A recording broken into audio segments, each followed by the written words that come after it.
Crime under Josh Shapiro has gone up 37%. The murder rate, the homicides, have gone from 277 back in 2016 to just under 600 last year. He doesn't want to talk about how he looked the other way when Philadelphia and other cities burned. You know, the mostly peaceful protests that the media has told us about. Mostly peaceful. They don't want to talk about the fact that racism is being taught in our schools. They are raising our kids to hate each other based off your skin color. Under Josh Shapiro and his administration, we saw this. He doesn't think you, as a parent, have a right to have any say in your children's education. Democrats want to call any parent who speaks loudly or passionately or emotionally at a school board meeting as a domestic terrorist.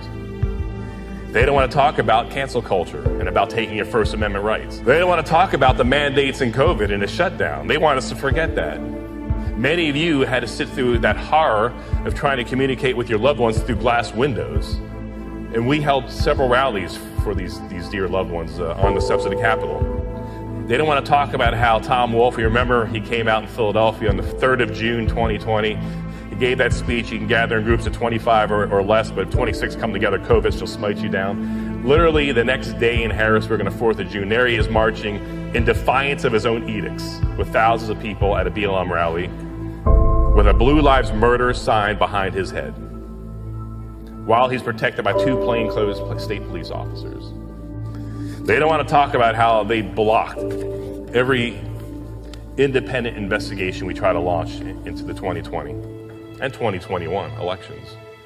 But one thing they don't know is that we are the voice of the people.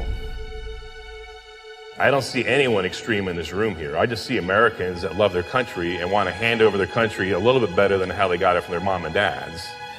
I see people here that don't want to see the greatness of America diminish. I see people in this room here that want the same opportunities available for their kids and grandkids that we enjoyed. So, you know, all the hit pieces out there, you're not going to scare us off. You're not going to shut us up, because we're not doing this for ourselves. What's our strategy going forward to win? It's very clear. It's to tell you the truth and how we're going to transform Pennsylvania, to make it a place where everyone can walk as free men and women and live lives as they see fit, and not as a governor or president or a magistrate sees fit. God has blessed our state with great resources underneath our feet.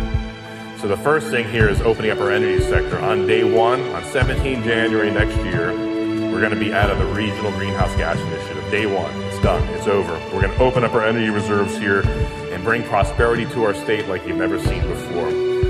All executive orders and restrictions that destroy businesses and infringe on your freedoms will end on day 1.